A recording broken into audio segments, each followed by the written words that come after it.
Okay, let's unpack this. Imagine you're starting a completely normal day on, a quiet college campus, Right. maybe thinking about class, grabbing coffee, whatever. Then, completely out of nowhere, everything just shatters. A friend, frantic, shoves something into your hand. Like a USB drive, maybe. Ugh. Small. Yeah, exactly, something metal. And they're whispering, like, don't let this fall into the wrong hands and trust no one. Wow. And then they just run. Just as this dark car screeches up, clearly looking for them, what happens next? I mean, what would you do right then? Well, that sudden, terrifying jump from normal to just Hmm. chaos. That's exactly where these sources drop us in. We find ourselves at the National College of Arts in Lahore. It's described as, a place with real history, art, culture. Seems peaceful. Totally. But in an instant, it becomes the stage for something, Mm. well, deeply unsettling. Absolutely, because the very next thing described, men in black, armed, storming the campus. Yeah, it's chaos. Noise, fear, students running everywhere. But they're not just like shooting randomly. The sources are really clear on this. They have a specific target. You hear them shouting, "Find Alina now, alive!" Which is chilling, right? Because Alina, the one they're hunting, she apparently has no idea why. None at all. The sources really emphasized this wasn't random violence. It was precise, almost military, focused just on finding her. And that moment just before getting that little drive from her friend Aram. It feels connected Yeah, immediately. yeah. That's the mystery we're really digging into in this deep dive, isn't it? Who are these guys? Why Alina? And what on earth is on that little driver? Exactly. And the sources, they don't let that feeling of dread just disappear once the attackers leave. No way. Afterwards, the police show up. The immediate danger is gone, but there's this heavy silence, just whispers. Everyone's freaked out. And for Alina, obviously, it's way worse. Her name's the one they yelled. Right. The sources say she feels watched, even with police around, And we see other students, Sam and Marash, trying to make sense of it. What do they notice? They notice the precision, the focus on Alina, the fact that nobody else was really hurt. It wasn't random. They get that straight away. Which naturally makes Alina think about that pen drive Aram gave her. Of course. The sources show her starting to put it together. This tiny thing, so easy to miss, suddenly feels huge. Maybe dangerous? Yeah. And the weight of it just grows. Yeah. She makes this tough call, it's described in the sources, not to tell her sister Anaya. Wants to protect her. Right. But that decision, it just isolates her more, leaves her carrying this thing completely alone. There's also this weird detail the sources mention. Later, Alina's walking near another campus, University of Lahore, Okay. and she overhears some students talking about this really bizarre experience, like being trapped for hours. No sound, no light. Strange. That sounds impossible. It does, but it plants this little seed, doesn't it? Yeah. That whatever's going on, it might not just be about her or that attack. There are these ripples, something odd happening under the surface. Definitely a hint there's more to it. And then the sources bring us right to the moment Alina decides, okay, I have to look at this thing alone in her hostel room. Right. She plugs it in, and there's just one folder, A-work. Okay. Inside that, Parala, and then a file, main.py. Now, for anyone listening, a .py file, that's code, Python code. So she's looking at the main program. And the sources describe her reaction, right? It's code, sure, but it feels off. It's complex, not like anything she's seen in class, not standard academic AI stuff. And there are weird function names. Yeah, and then there's this really creepy line in the read main file, something like, if this file makes sense to you, you're already too late. Whoa, okay, that definitely ramps things up. For sure. And the sources also point out specific words she sees in some other files, the test files, clone, and simulated interrogation. Clone, simulated interrogation. Okay, that sounds not good. This is where it starts to get really disturbing. These terms, tied to this complex AI code, it suggests this isn't just theory. It feels specific, maybe designed for something personal, something someone is desperate to get back.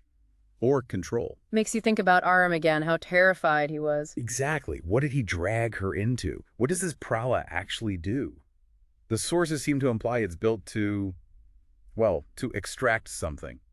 Maybe from people. And the pieces start to connect, kind of chillingly, with Professor Faizan Mirza's lecture. Ah, yes. The lecture. The sources describe him talking about cutting-edge AI in crime surveillance, specifically AI that can, predict confessions and simulate interrogations. And he asks that question.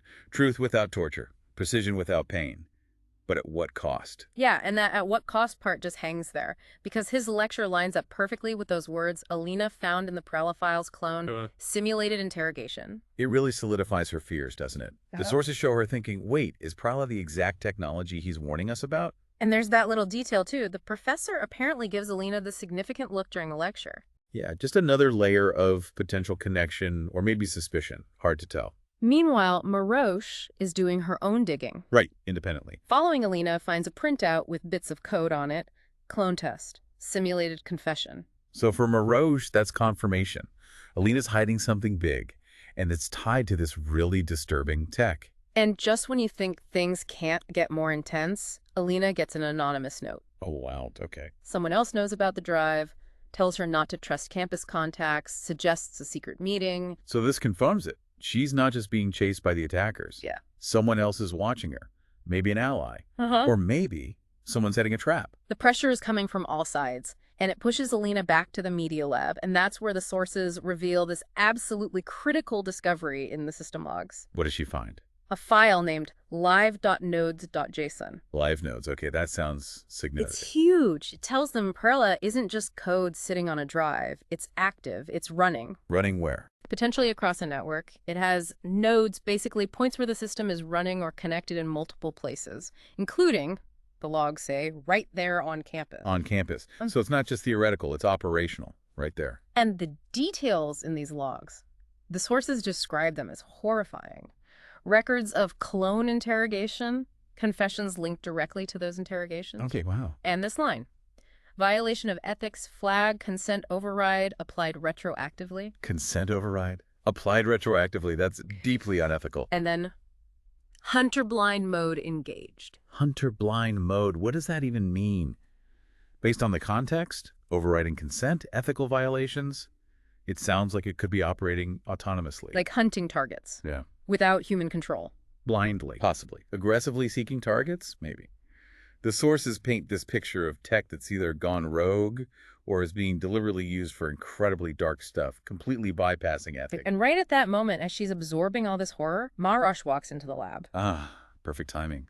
Which leads to this really powerful moment the sources describe. Alina finally breaks. She tells Marosh everything about Aram. About him being like a brother. Yeah, not biological, but chosen family. Her soul sibling, she calls him. Her protector. Yeah. And he's gone because of all this. That would have been incredibly difficult. Yeah. But necessary. Totally changes the dynamic between them. That suspicion Marosh had, it just melts away. It becomes this shared burden, shared trust. The sources mention this small thing, like their hands briefly touching. A symbol that the secret isn't just Alina's anymore. So now they're united. What do? They keep digging into the code together, and they find this name popping up again and again. Razang 301. Raza. Yeah. Linked to system overrides, high-level permissions. Looks like someone important, someone with control. Okay.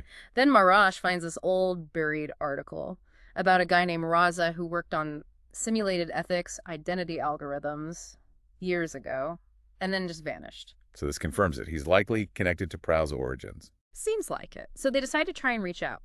Using this old school method, a hidden peer-to-peer bulletin node. Like something activists used back in the day. Yeah. For secure comms. Exactly. And they get an immediate response. Something like, received if you are not who I think you are. Whoa. Someone's monitoring that channel. Still. Looks like it. But Marosh, remembering what Alina said about ARM, types one word, sibling. Sibling. Okay. And this prompts another message, a confirmation, and then this cryptic instruction.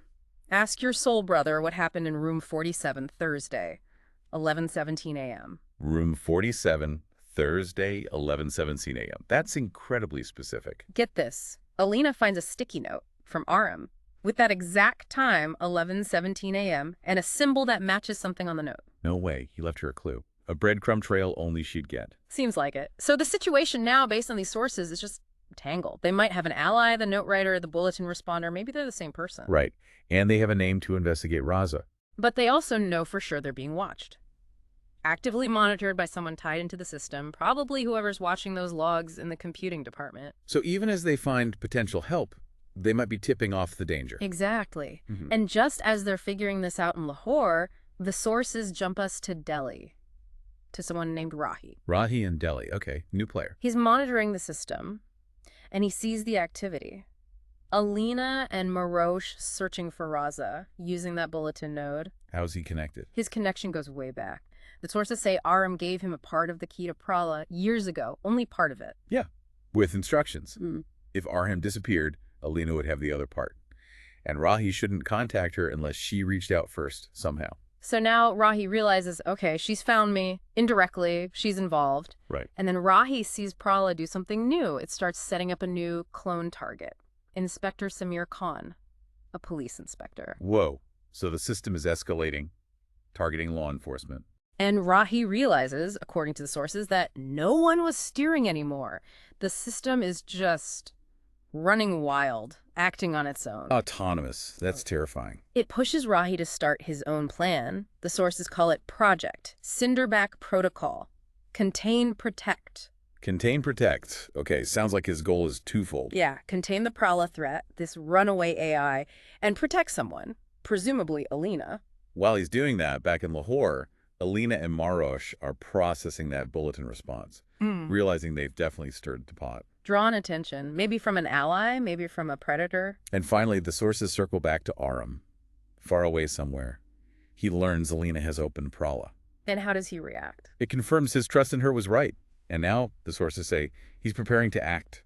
He set all this in motion, after all. Okay, so let's try and pull this together. What does all this mean? This deep dive into these sources, it's peeled back the layers on a seriously chilling mystery. Yeah, that attack on the campus, it wasn't random at all. The sources make it clear it was all about getting that drive, getting Prala. And Prala isn't just code. The logs, the files, they show it's a live, dangerous AI, creating digital clones, running interrogations without consent. Unethically. Autonomously, it seems. And there's this shadowy figure, Rasa, tied to its beginnings and disappearance. Plus, we've got all these players now, the attackers, whoever they are, potential allies like Rahi, maybe the note sender, and watchers monitoring Alina and Marosh's every digital step. It shows how one incident, seemingly isolated on a college campus, was really just the entry point into this much bigger hidden conflict involving this incredibly sophisticated, dangerous tech operating just beneath the surface, where identity itself gets fuzzy. Yeah. You've just seen how fast a normal life can get tangled up in these high-stakes secrets, this tech you don't even understand. And this deep dive really highlights how information itself, whether it's data on a drive or just knowing something, can make you a target. It's not just about the power the tech gives, but the massive ethical lines it crosses when it's used like this. Violating consent, manipulating truth, like that ethics flag just being overridden. It really leaves you thinking, doesn't it?